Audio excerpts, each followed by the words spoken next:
Pada Baca 15 sesuai arah Mei panah ya. Baca sesuai Pada arah panah. 15 Mei 1817, rakyat Maluku membakar perahu-perahu Belanda. Pasukan Patimura berhasil menduduki benteng Dorstad. Pada Oktober 1817, Belanda mengerahkan pasukan untuk menangkap Patimura. Belanda menawarkan hadiah 1.000 gulden kepada siapa saja yang mampu menangkap Patimura dan 500 gulden bagi yang berhasil menangkap tokoh perlawanan lainnya. Pada November 1817, Belanda dapat menangkap Patimura, Anthony Rebok, Thomas Patiwil, dan Raja Tio. Pada 16 Desember 1817, Patimura dihukum mati di tiang gantungan di Ambon.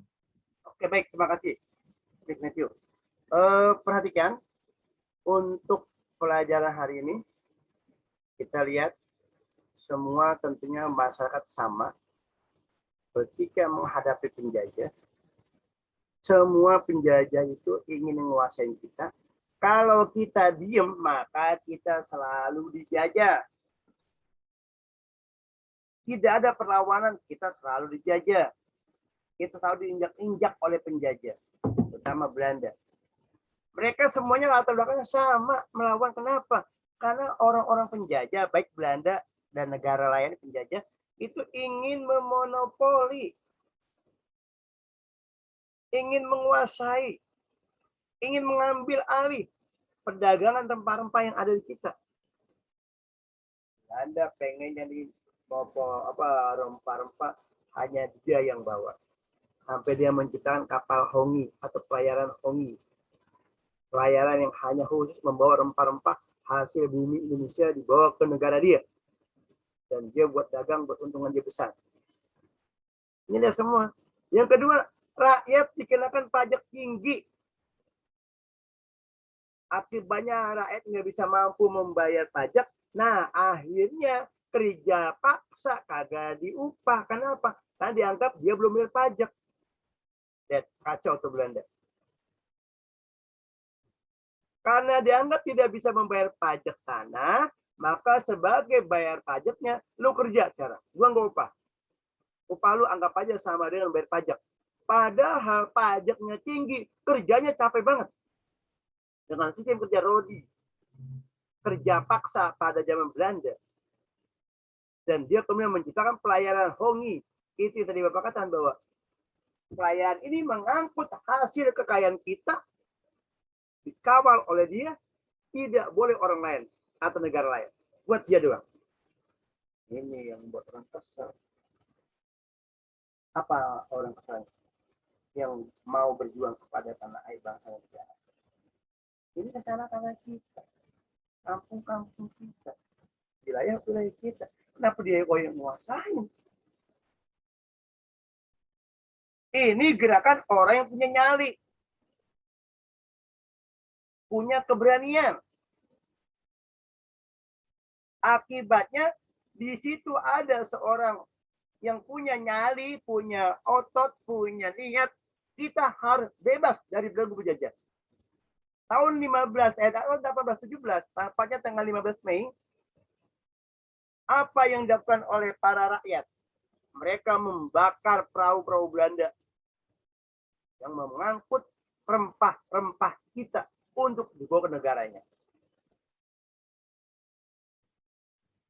Perahu-perahu Belanda itu mengangkut rempah-rempah untuk dibawa ke kapal yang namanya kapal Hongi, pelayaran Hongi tadi, kapal besar. Perahu-perahu kecil mengangkut rempah-rempah dibawa ke kapal yang namanya pelayaran Hongi, kapal besar Belanda, untuk dikirim ke negaranya.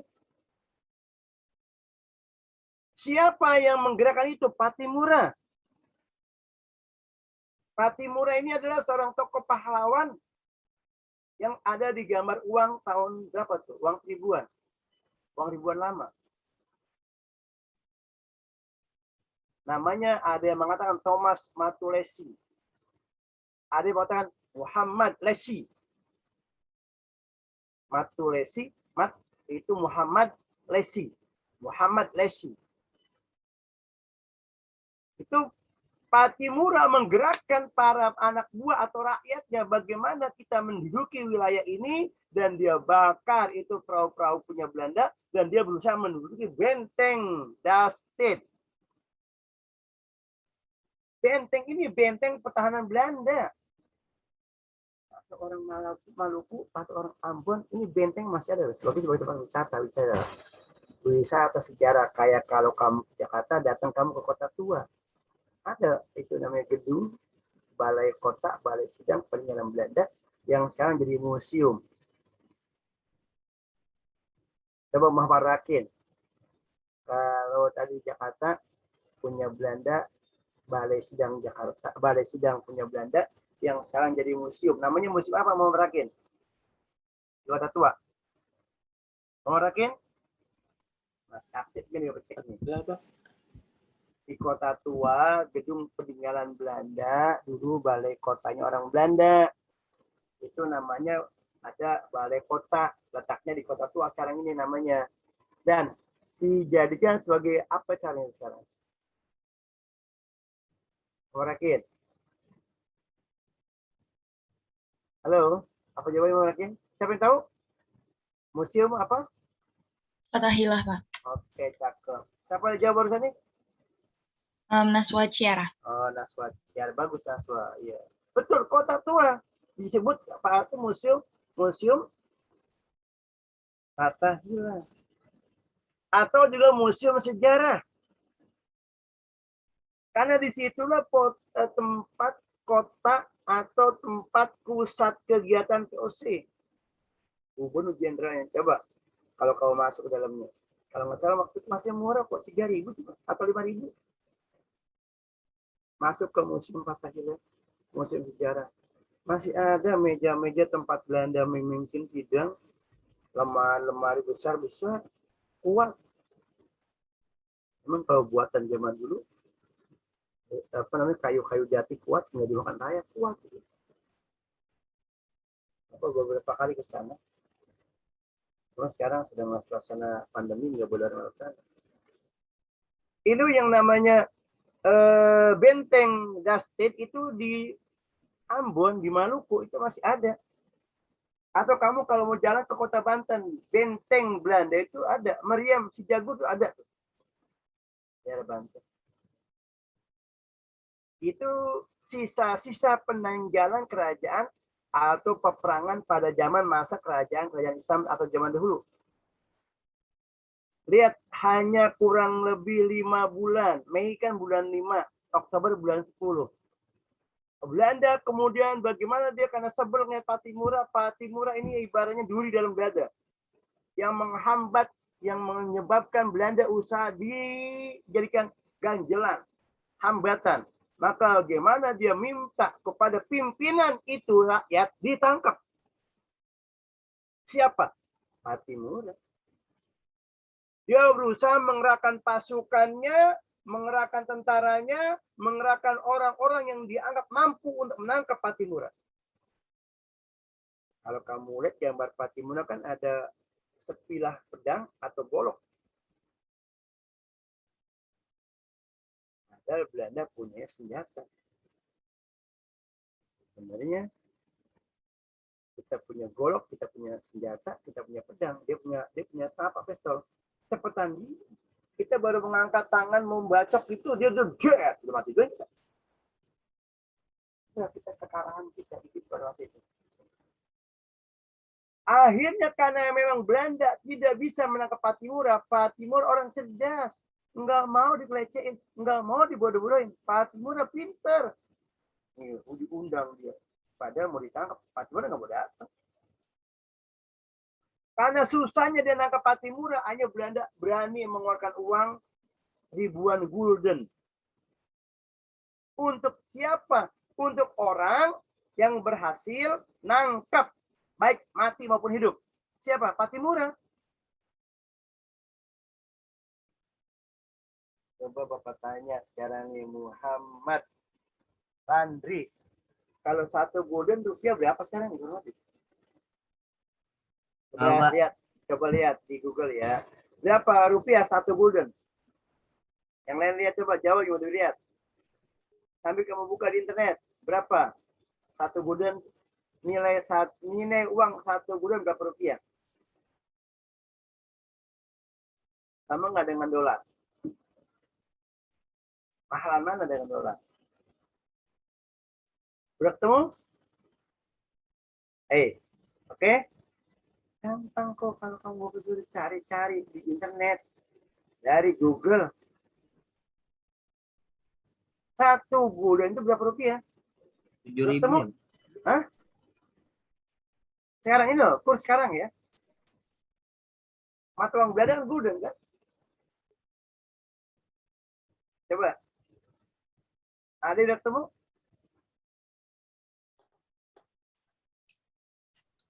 Hampir 8.000, Pak. Sampai 8? 8. Kurang lebih segitu kan? 8.000. Kalau biasanya diberikan waktu itu 1.000 gulden berarti berapa? Kali 8.000 aja kan? Maunya tambahin 3 lagi. Kenapa orang Belanda sampai berani mengeluarkan uang untuk nangkep Sultan Patimura? Karena Patimura ibarat belut. Ditangkapnya susah, licin. Mau nangkep Patimura udah tahu nih Belanda mau nangkep gua nih, udah tahu bener. Maka ibarat jalan ketika kamu bawa motor, kamu belum punya SIM. Karena usia kamu belum 17. Ada razia kelihatan depan. Ketika ada razia maka kamu mengalihkan perjalanan nggak lewat situ, putar arah balik misalnya. Ini gambaran pada masa zaman perang juga begitu. Ketika dia menang, wah nggak bakal bisa menang, maka dia mengalihkan perang. Ya, jalan jangan lewat situ. Karena kita nggak akan menang. Itu udah kita tangkap pasti lewat situ. Di Patimura pinter. Kemudian dia juga memberikan 500 gulden bagi yang nangkep tokoh-tokoh lain selain Patimura. Patimura 1.000 gulden, tokoh yang 500. Berarti Belanda memang udah lihat dan rencana menangkap Patimura.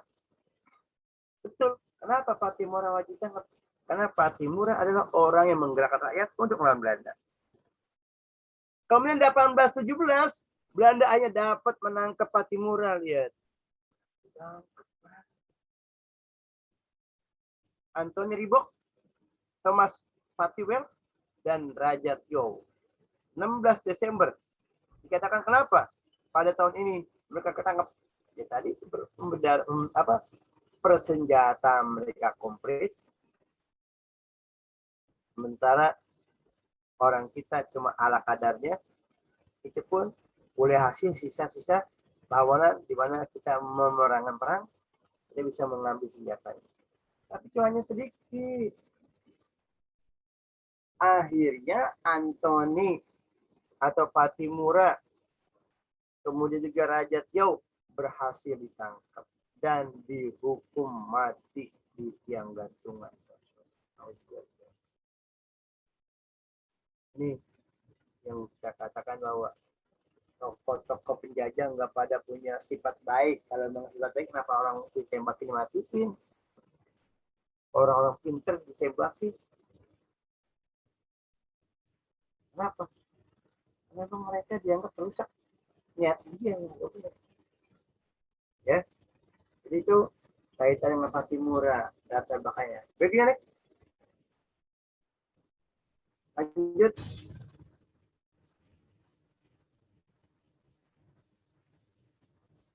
Ini perang Padri, Sumatera Barat. Tadi di Maluku, Ambon. Perang Padri. Ini perang adat. Bapak nyuruh sekarang di Palapan. Muhammad Jafar Maulana. Jafar Maulana, baca. Iya, Pak. Ya. Perang Padri, latar belakang, baca semuanya. Perang baca. Padri. Kamu dengar nih. Kamu baca, teman kamu dengar, udah paham mestinya. Nggak usah jelasin. Coba, sekarang. Perang Padri, latar belakang. Belanda mencaburi konflik antara kaum adat dan kaum Padri. Belanda ingin mencapkan hegemoni di wilayah Sumatera Barat. Jalannya perang fase 1 tahun 1821 sampai 1825. Kemenangan berada di pihak kaum Padri. Fase 2 1825 sampai 1830. Fase 3 itu 1830 sampai 1838. Fase 1 kemenangan berada di pihak kaum Padri. Fase 2 Belanda menawarkan perundingan damai kepada kaum Padri. Terus, 3.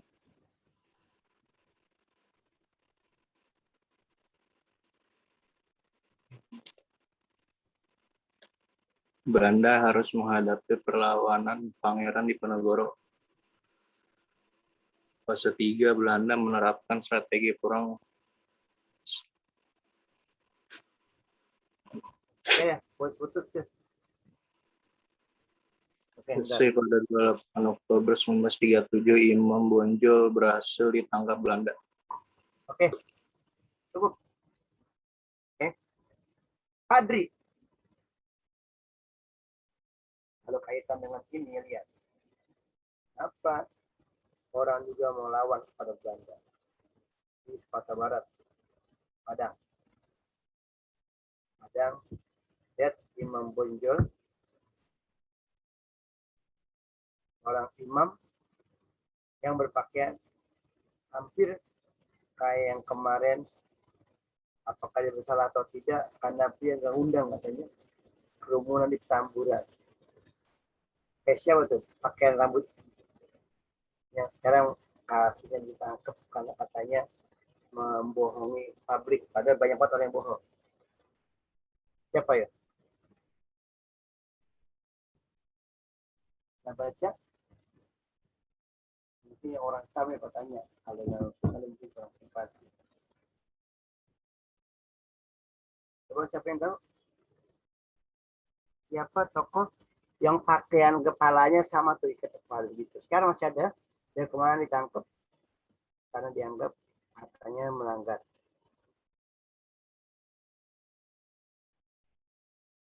Halo. Rizik Syihab. Oke, benar. Mirip kayak pakaian. Memang kadang-kadang kalau orang mau membela yang benar, ada aja hambatannya. Tapi Bapak nggak mengatakan, apakah Imam Bonjol kayak Rizik Syihab atau kebalikannya, kamu tinggal menafsirkan sendiri. Kalau Imam Bonjol pada masa itu yang dihadapi kaum adat. Tapi kaum adat dapat bantuan dari Belanda. Kenapa Imam Bonjol berhadapan dengan kaum adat? Karena apa yang ajaran agama itu adalah yang seperti ini di sekatan hukum syar'i, adat tidak menjadi bertentangan. Padri ini dikatakan kenapa Imam Bonjol kemudian mengajak masyarakat jangan pakai itu. Kemudian kaum ini banyak kelompok Islamnya Islam Muhammadiyah. Ada beberapa perbedaan pendapat di kalangan ini.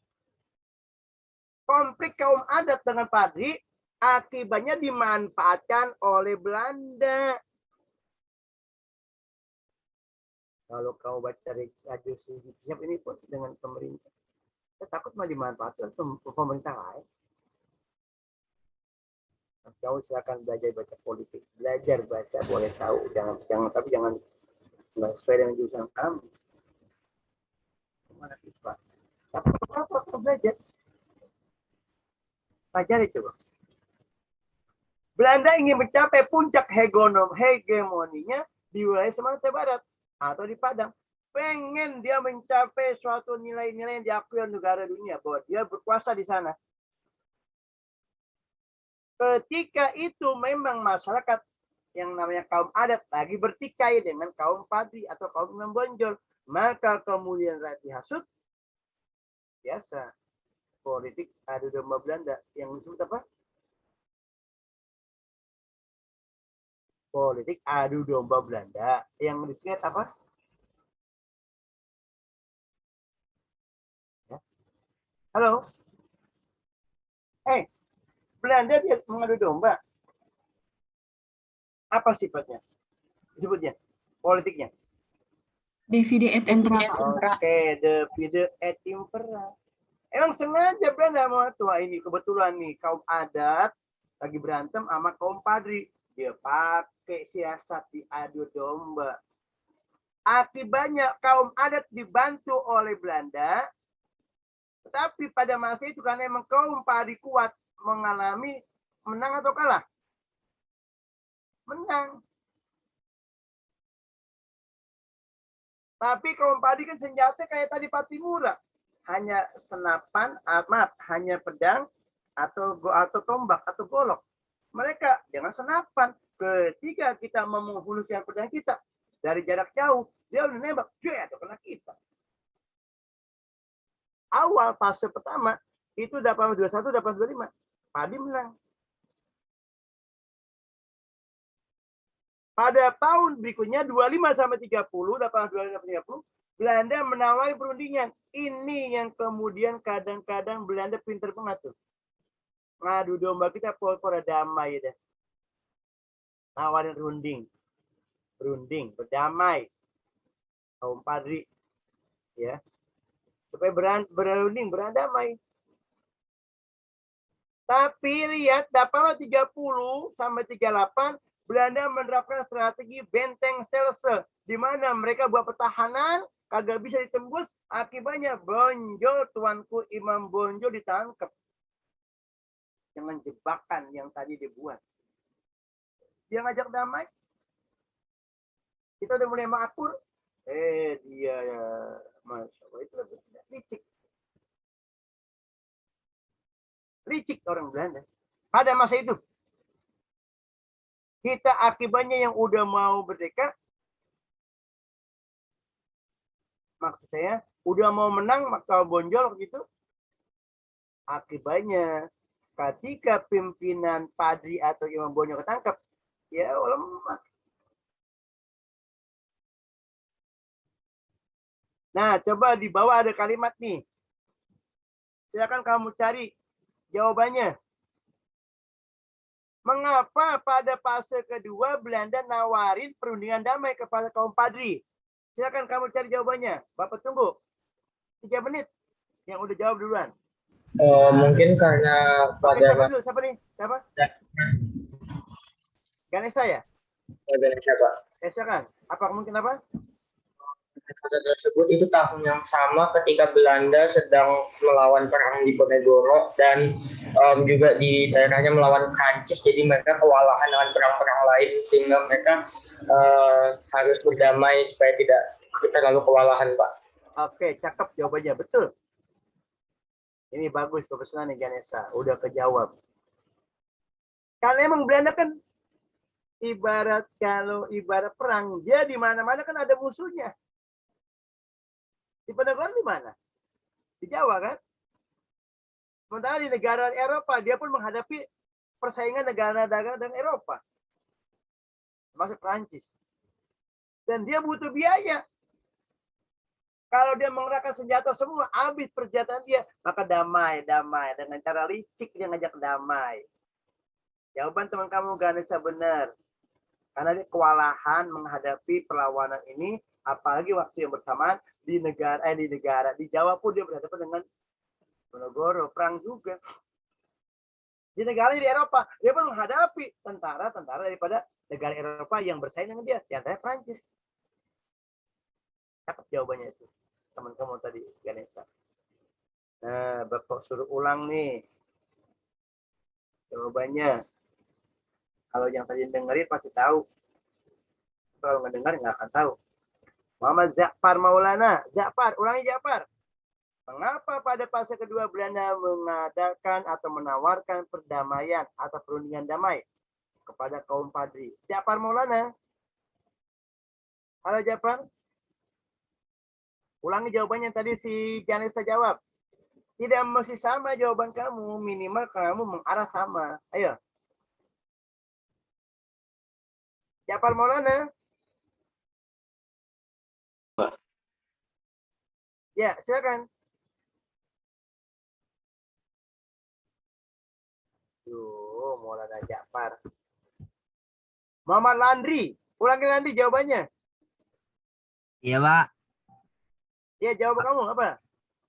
Belanda kewalahan, Pak, melawan perang ini, Pak. Ya, ayo, ngapa? Coba jelasin. Jangan orangnya kenapa, Jo?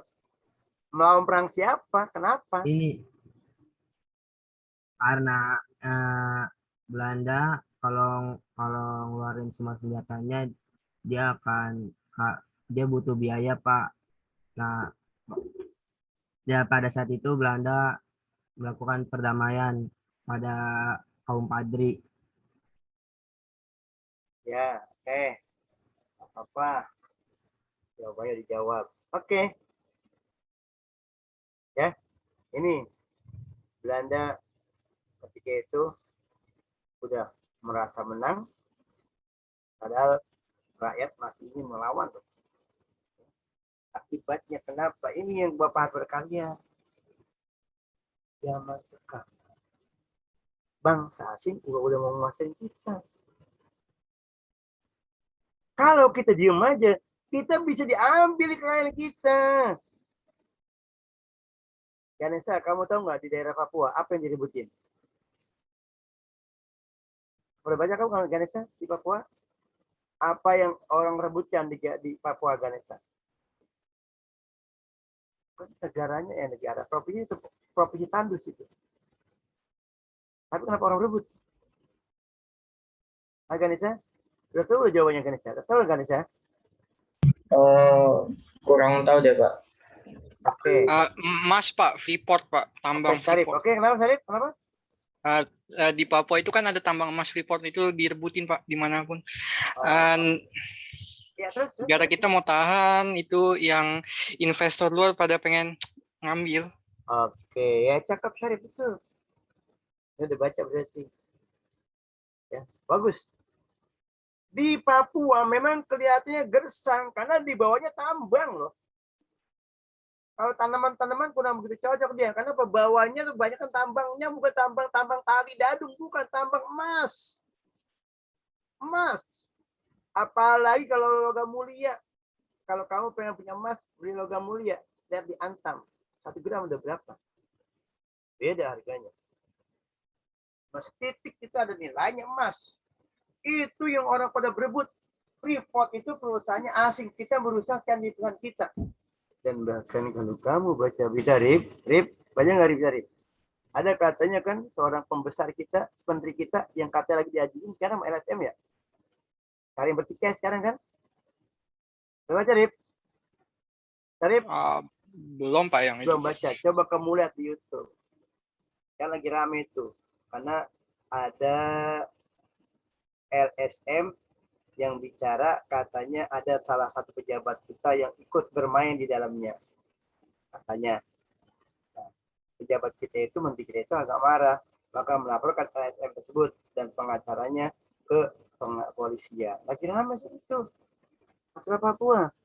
Papua negara tandus katanya. Wilayah tandus gersang. Tapi di dalam perut bubunya banyak mencapai keuangan emas yang paling banyak di Papua.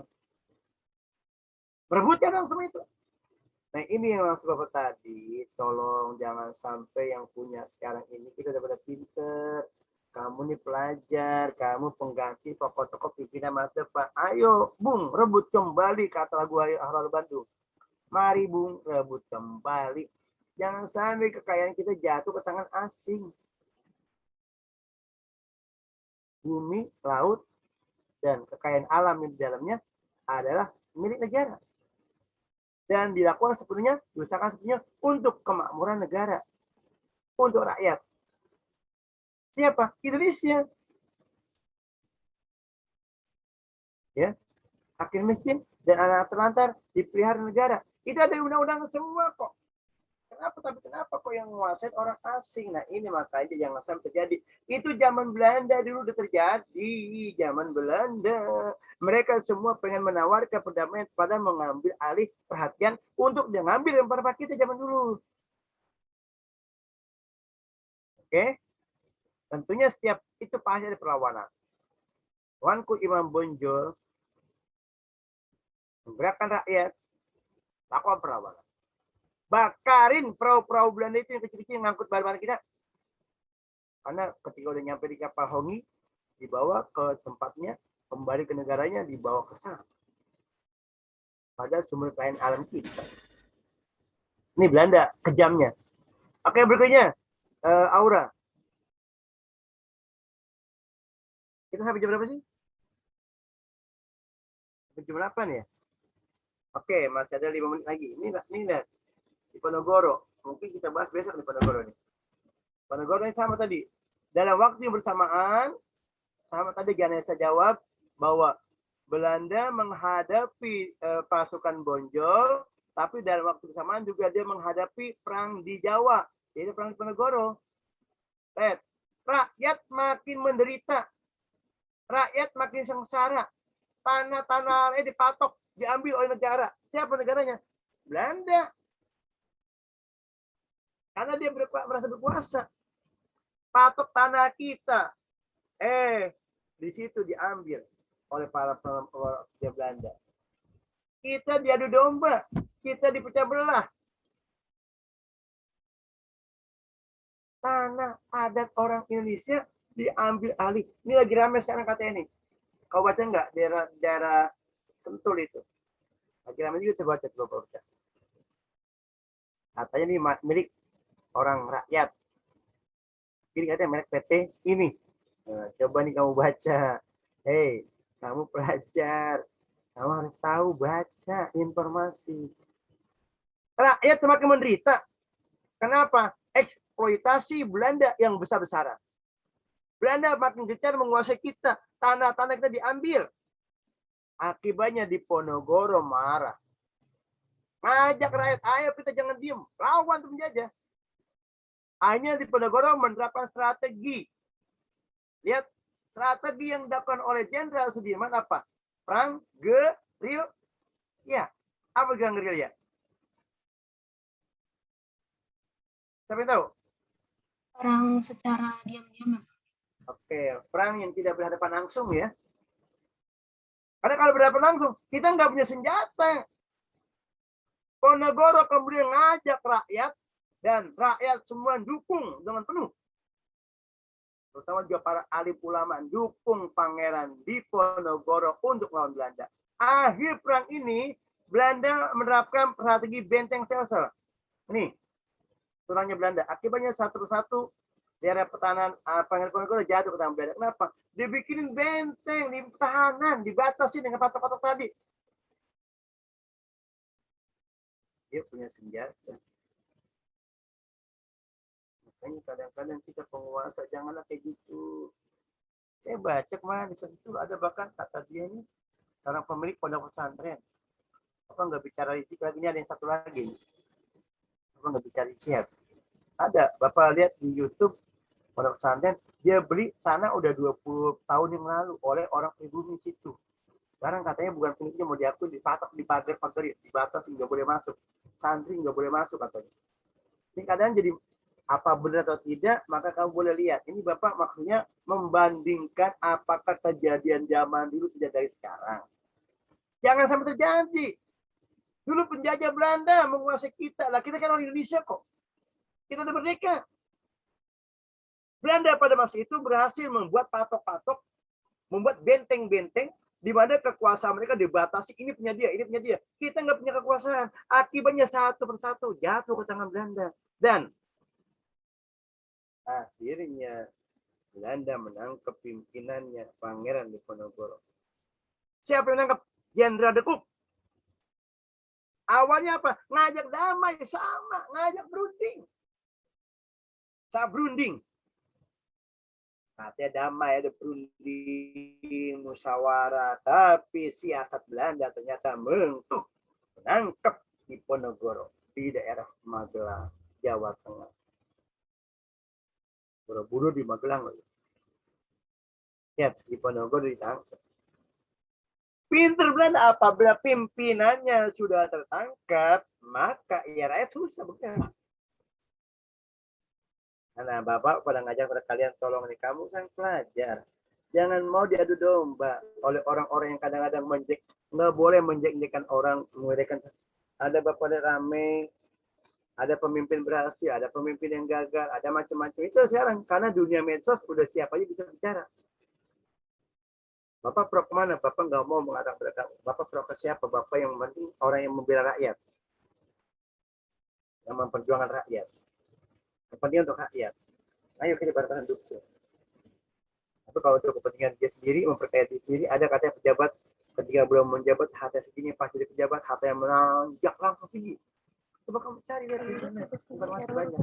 Kepada kalian, maka kalian sekarang ini seorang pelajar, belajar dari sejarah bahwa perlawanan rakyat kepada pemerintah, kepada penjajah harus kita lakukan. Jangan sampai sekarang terjadi kita dikuasai oleh bangsa asing lagi. Ini bangsa Indonesia, bangsa kita, milik kita, tanah kita. Kita udah merdeka. Mari kita bangun, kita majukan Indonesia untuk masa depan Indonesia yang lebih baik. Apa rasa cukup sekian? Ada yang bertanya silakan. Ada yang tanyakan?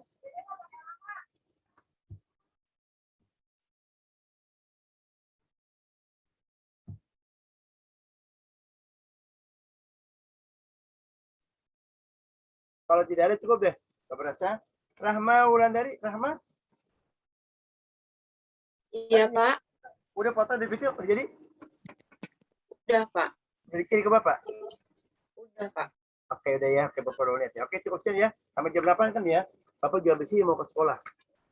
Bapak bersih mau ke sekolah, nanti jam ke-6 ke-7 Bapak ngajar dari sekolah. Bapak ngajar dari sekolah, sampai cukup selesai. Yang kita pada pagi hari, mudah-mudahan ada manfaatnya, yang kita siap dan selalu siap. Sekali lagi, Bapak absen, bagi yang belum, silakan yang belum absen tadi, yang tadi ada, tidak ada. Benodi, belum ada kabar Benodi, IPA 7. Nggak ada kabar. Kemudian Dustin. Ada Dustin? Ada kabar nggak Dustin nih? Coba wakil kelas selain ini siapa nih? Nggak tahu. Kemudian Muhammad Guntur. Ada kabar? Pak, Ya. Dustin ada di partisipan. Ada. Ada. Tapi kenapa ngejauh-jauh Dustin ya? Aduh, gitu dah. Bapak tanda Kayaknya ini. deh, Pak, tapi dia on cam kok. Oke, ya oke. Bagus. Oke, kemudian Guntur, nggak ada Guntur. Ramdhani? Guntur, nggak kabar. Kemudian IPA 8. Yang belum ada Fikri Abirama. Ada kok Fikri. Sama Romi Mursani. Nggak ada Romi. Ya udah, berarti nggak ada apa. Terus sekian pertemuan kita pagi hari ini. Mudah-mudahan semuanya ada manfaatnya dan kita selalu sehat. Mari sama-sama kita berdoa dengan baca hamdalah bersama-sama. Alhamdulillahirabbil alamin. Assalamualaikum warahmatullahi wabarakatuh. Baik ya, Bapak. Waalaikumsalam warahmatullahi wabarakatuh. Terima kasih, Pak. Terima kasih, Pak.